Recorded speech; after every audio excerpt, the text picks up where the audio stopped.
아멘. 자, 따라서 하십니다. 하나님, 제가 왔습니다. 예, 잘 오셨습니다.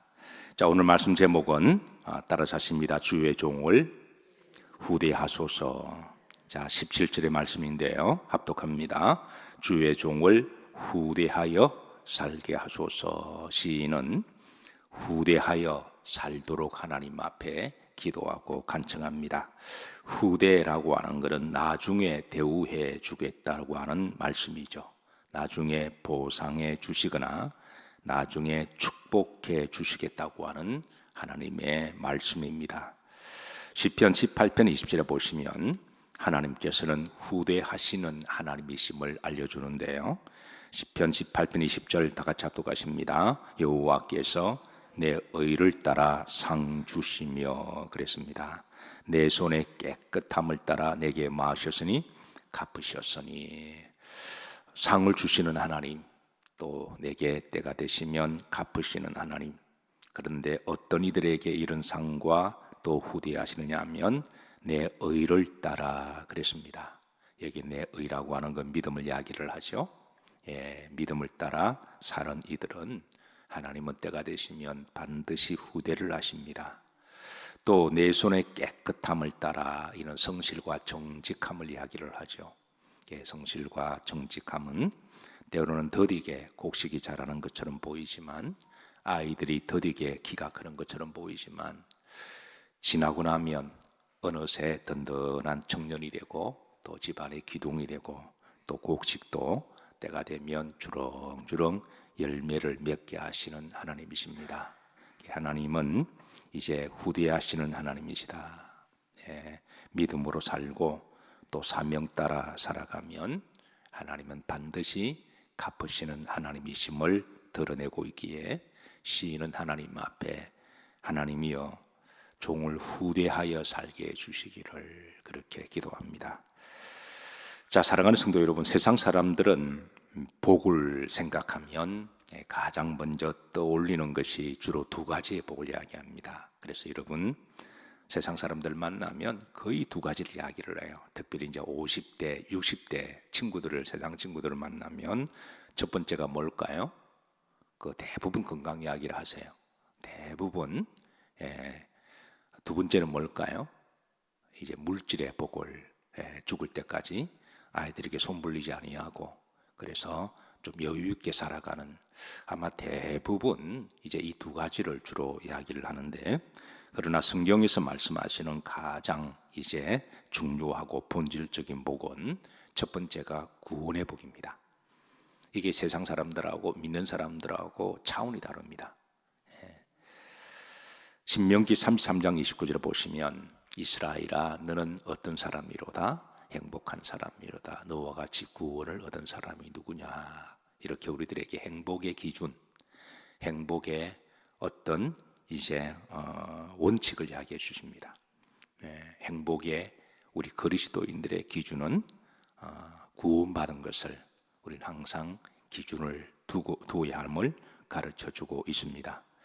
자, 두 번째 성경에서 말씀하시는 복은 영혼의 복입니다. 영혼의 복입니다. 영적으로 또 혼적으로 정신적으로 마음적으로 그게 이제 평안한 복을 말씀하고 있습니다. 사실 아무리 살기 좋아도 마음이 늘 불안하면 그건 살기 힘들죠.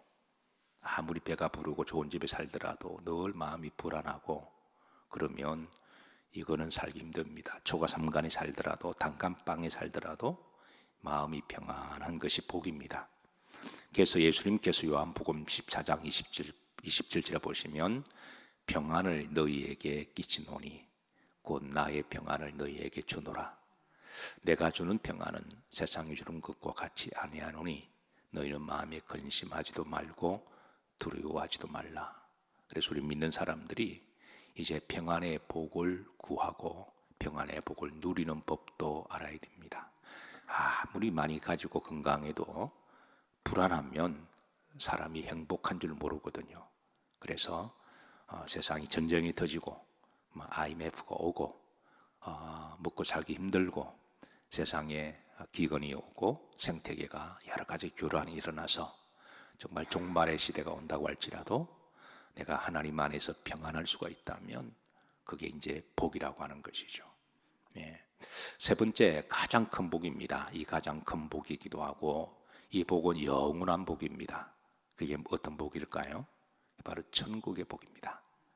이건 가장 큰 복이고 영원한 복입니다. 그건 바로 영생과 천국의 복이죠. 그래서 시인은 하나님께 기도할 때에 세상 사람들이 생각하는 그 후대라고 하는 것이 건강이나 물질의 복을 말하는 게 아니라 바로 영적인 복을 이야기하죠. 그리고 이제 살아가다 우리에게 물질의 복도 필요하죠. 건강의 복도 필요합니다. 이거는 어디까지나 이거는 본질이 아니라 영원한 게 아니라 덤의 복이라고 제가 늘 강조합니다. 여러분 건강이 하나님이 필요하실 때는 주시기도 하고 또 거둬가기도 해요. 한평생 한 사람이 죽을 때까지 쭉 건강한 사람은 없습니다. 나이가 들면 우리의 몸은 연약해지고 여기저기에 신호가 오는 것이 정상입니까? 비정상입니까? 그건 정상이에요. 또 우리 신체가 흙으로 만들어지고 약하기 때문에 어디에 충격을 받거나 뭐 교통사고 나거나 병균이 들어오면 우리 몸은 병약을 앓게 되어 있습니다. 그래서 여러분 우리가 살면서 건강의 복은 영원하지 않습니다. 하나님이 주기도 하셨다가 거두가기도 하세요. 이거는 영원하지 않기 때문에 그래서 우리가 이런 복을 우리가 덤의 복이다 그럽니다. 주시면 감사하고 또 욥처럼 어려움을 당하면 주시는 분도 하나님이시고 거두어 가시는 분도 하나님이시고 이것 때문에 욥이 시험 들거나 하나님을 떠나지 않았죠. 그런데 같이 신앙생활을 그동안 한다고 했던 욥의 아내는 너는 하나님을 저주하고 뒤져라 이렇게 막말하잖아요. 그러니까 같이 신앙생활해도 어떤 사람은 복하면 주로 물질적인 것, 건강적인 것이 목적으로 생각하면 이게 답이 없어요. 그냥 우리도 살아가다 보면 건강도 있기도 하다가 병들기도 하다가 감기도 걸렸다가 낫기도 하다가 바이러스도 들어왔다가 나갔다가 그럼 아프면 하나님을 원망하고 또 나으면 또 할렐루야. 이게 너무 뭐 하나님 볼 때 너무 간사한 거잖아요. 물질의 복도 하나님 필요하면 주실 때가 있습니다. 한평생 하나님 물질의 복을 주시는 건 아니에요. 주실 때가 있고 나 때 안 주면 하나님 우리 후손을 주기도 하시고 또 주시기도 하시다가 안 되면 또 거두가기도 하시고 물질의 복도 어느 사람은 한평생 자자손손 계속 물질의 복을 받는 것도 아니고 또 없는 사람도 하나님이 때가 되면 또 주기도 하시고 우리가 살아가면서 필요한 거는 하지만 이거는 영원한 거는 아니고 본질은 아니다. 근데 세상 사람들은 이거를 본질로 생각하고 건강하면 할렐루야, 아프면 놀렐루야. 물질의 복이 있으면 주님을 찬양하고 없으면 원망하고 떠나고 이러면 신앙에 답이 없어요. 이러면 신학적으로 답이 없습니다. 성경에서 말씀하시는 복은 근본적으로 어떤 복이라고요? 첫 번째는 구원의 복입니다. 이건 떠나는 거 아니잖아요. 하나님이 주었다 뺏어가는 것도 아니고. 두 번째 복은 어떤 복이라고요? 영혼의 복, 그 중에 평안의 복. 아무리 어려워도 내 마음은 하나님의 나라고 하나님이 이루어하시고 다시 평안을 회복할 수가 있고. 그리고 어떤 복이라고요? 천국의 영원한 복. 이것도 줬다가 빼앗거나 한시적이지 않습니다. 영원한 복이니까. 그래서 시인은 하나님께 기도합니다. 하나님이여 주의 종을 후대하게 하옵소서. 이거는 바로 이제 신앙적인 복을 말씀하고 있습니다. 여러분들에게 후대의 복이 있으시기를 주의 이름으로 축복합니다. 그리고 이제 건강과 물질은 덤의 복이라고 여러분 기억하세요. 하나님 필요하시면 주시고 또 그리하지 아니하실지라도 우리가 믿음이나 신앙생활에 내 영성에 그것 때문에 이렇게 뭐 죽고 사니 뭐 하나님이 나를 떠나셨느니 나를 미워하셨느니 하나님 어찌 이런 식으로 생각하면 답이 없다는 거예요. 그리고 신앙이 깊지도 아니하고. 자, 그래서 성도는 다시 17절에 보시면 후대하여 살기를 기도하고 그리고 이제 후대의 복을 받기 위해서 이렇게 결심하고 기도합니다. 자, 이런 후대의 복을 위해서 후림지를 보시면 첫째가 주의 말씀을 지키리이다 그랬습니다. 후대하여 나에게 복을 주시기를, 그리고 이제 내가 주의 말씀대로 살면 하나님이 이제 그 믿음을 따라 나에게 후대의 복을 주실 것이다. 이게 바로 시인의 기도고 믿음입니다. 자, 두 번째입니다. 18절입니다. 합독합니다. 내 눈을 열어서 주의 율법에서 놀라운 것을 보게 하소서. 사실 하나님의 말씀 안에는 숨은 계시, 감추어준 보화와 같은 은혜의 말씀, 영생의 말씀이 참 많습니다. 어떤 말씀은 내가 이성과 생각 정도 선에서 이해가 될 수 있는 말씀도 있습니다. 그러나 영적으로 봐야 열리는 말씀, 하나님이 밭에 감추은 보화처럼 꼭꼭 숨겨진 말씀, 이런 말씀들은 이제 찾는 자의 복이고 발견한 자의 은혜라고 하는 것이죠. 더러는 어려운 말씀이 있어서, 그래서 예수님도 마태복음 13장 44절을 보면 천국은 마치 밭에 감추인 모와 같으니 보화와 같으니 그랬습니다. 그래서 어떤 사람은 이 말씀에 대한 소중함, 말씀의 은혜를 귀함을 알고 이 밭에 감추인 말씀의 보화를 깨닫기 위해서 말씀을 열심히 사모하고, 그리고 읽고, 그리고 기도하고, 그래서 그렇게 하나님께 애를 쓰면 하나님 어느 순간에 말씀이 탁탁 열려서 그래서 이제 구슬도 꿰어야 보배라고, 그래서 이 조각난 말씀들이 나중에는 말씀이 인테그리티하게 통합적으로 이렇게 말씀이 쫙쫙 꿰어주면서 몸에 지가 날 정도로 하나님의 계시를 깨달을 때가 있는 거예요.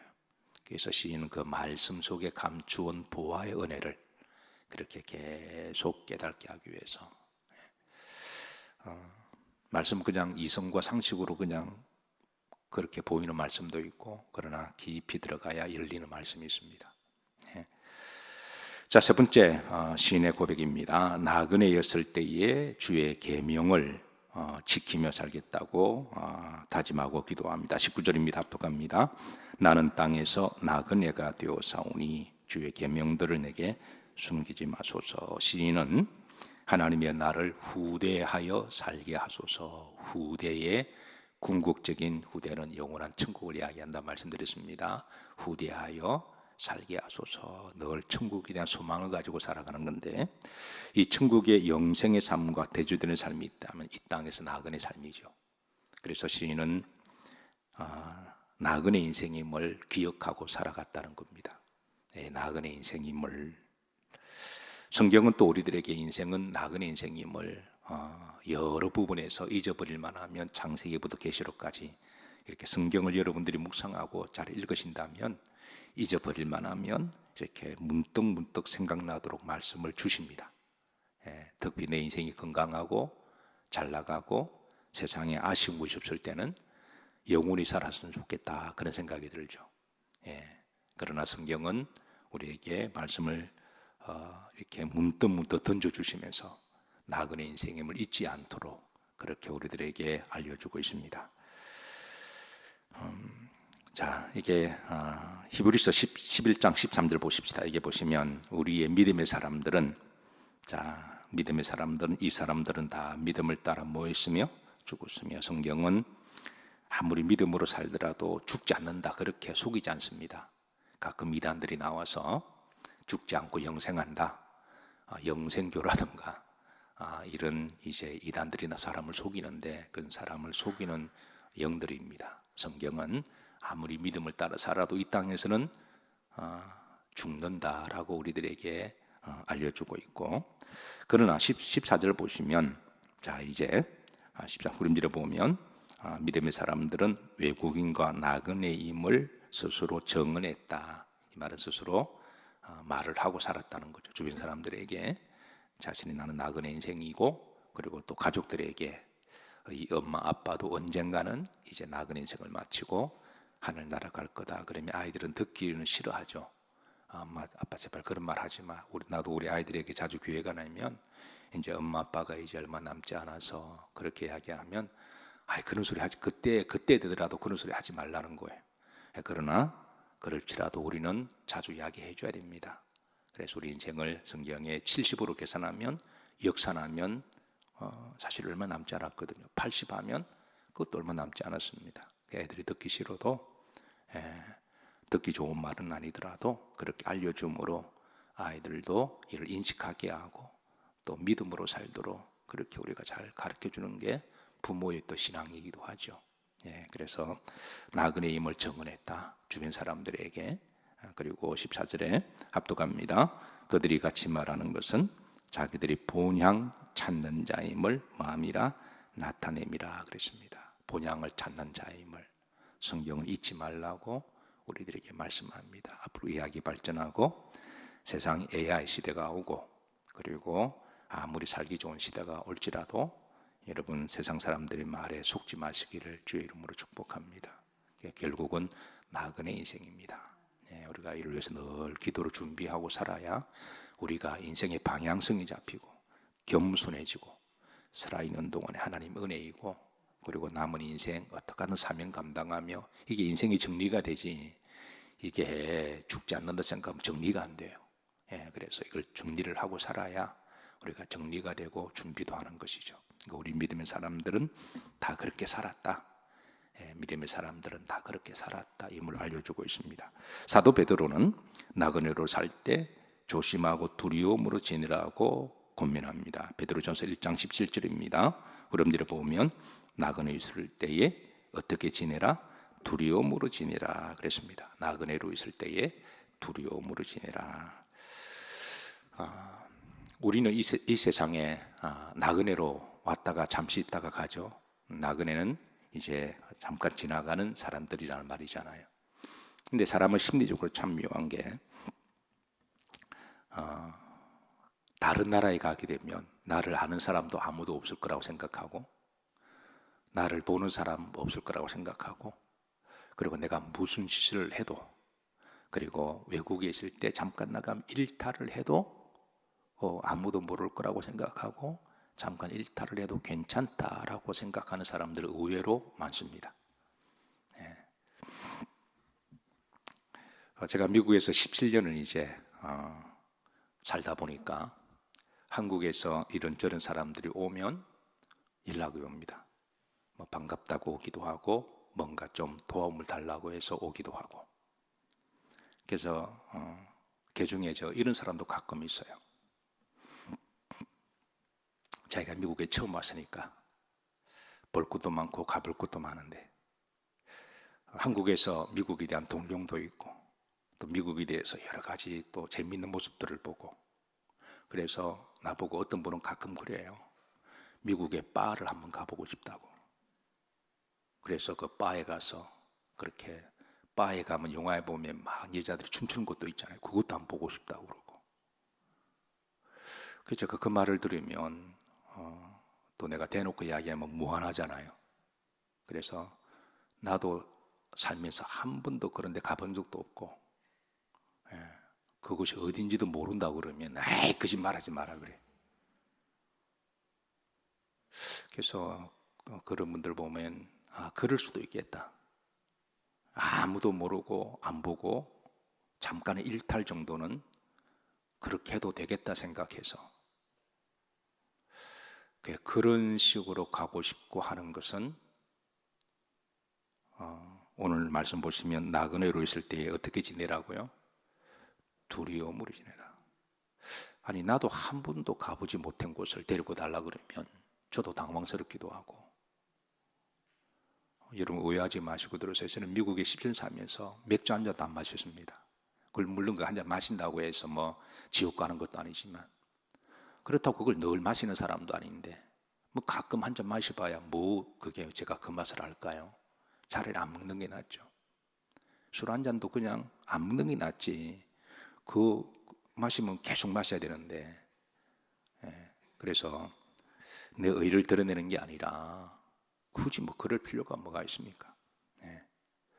그런데 여자들이 춤추는 곳에 가서 이렇게 위스키인 거에 한 잔에 뭐 100불, 200불 하는 거 뭐 이렇게 가보고 싶다 그러는데 그래서 하나님은 다 보고 계실 텐데 성경 우리들에게 이제 나그네로 있을 때 어떻게 지내라고요? 너 마음대로 살지 말라는 거예요. 하나님은 다 보고 계시고 하나님은 다 평가하고 계시니까. 그래서 사도 베드로는 나그네로 있을 때에 두려움으로 또 어떤 사람은 비자 기간이 끝났는데 돌아가지 않게 돼. 이것도 이상한 거예요. 나그네는 비자를 받고 잠깐 살잖아요. 그러면 비자 기간이 끝나면 돌아가야 되잖아요. 우리는 하나님 앞에 이 땅에 비자를 잠깐 받고 살아가는데 나 안 죽을래, 안 갈래, 이것도 이상한 거예요. 그러면 불법 체류자가 되는 거죠. 그러면 정말 본향을 잊어버립니다. 그래서 성경 우리들에게 나그네로 있을 때에 성도의 정체성을 늘 기억하고 믿음으로 살아갈 것을 권면하고, 그리고 돌아갈 때를 본향을 찾는 자임을 기억하라고 말씀하고 있습니다. 자, 결국 나그네로 있을 때 조심하지 않고 자기 마음대로 살면, 본향도 잊어버리면 그들의 마침은 멸망임을 알려줍니다. 빌립보서 3장 19절입니다. 그들의 마침은 뭐예요? 멸망이다. 지 멋대로 살고 하나님 없다 그러던가 지 멋대로 살고 본향도 생각지 않고 먹고 싶은 거 다 먹고 하고 싶은 거 다 하면 결국은 그들의 인생은 멸망인 거죠. 그러나 사도 바울은 그 다음에 이어서 우리들의 시민권은 하늘에 있음을 다시 한번 알려주고 있습니다. 자, 합독합니다. 그러나 우리의 시민권은 어디에 있는지라? 하늘에 있는지라. 우리의 영원한 시민권은 하늘에 있음을, 그렇게 본향을 잊지 말고 그렇게 살아감을. 우리가 늘 본향을 생각한다고 해서 우리가 폐쇄주의적이거나 반사회적인 그런 곳을 살라는 말씀 아닙니다. 누구보다도 세상 속에서 열심히 살아가되, 그리고 우리가 사명이 있음을 기억하고 이제 본향을 사모하는 그런 믿음이 우리 인생을 이 모양 저 모양으로 다 정리하게 해주신다라는 거예요. 말씀을 정리합니다. 오늘 시인은 하나님께 그렇게 기도합니다. 하나님이여, 주의 종에게 후대의 복을 주옵소서. 그렇게 이 후대의 복이라고 하는 게 어떤 의미인지 이 새벽에 한번 묵상해 하시고, 그리고 후대의 복에 있으시기를. 오늘도 평안하시고, 오늘도 이제 주님 제가 왔습니다, 주의 음성 따라 믿음으로 살아가게 하옵시고, 또 힘있고 행복한 하루가 되시기를 주의 이름으로 축복합니다. 446장 우리 2절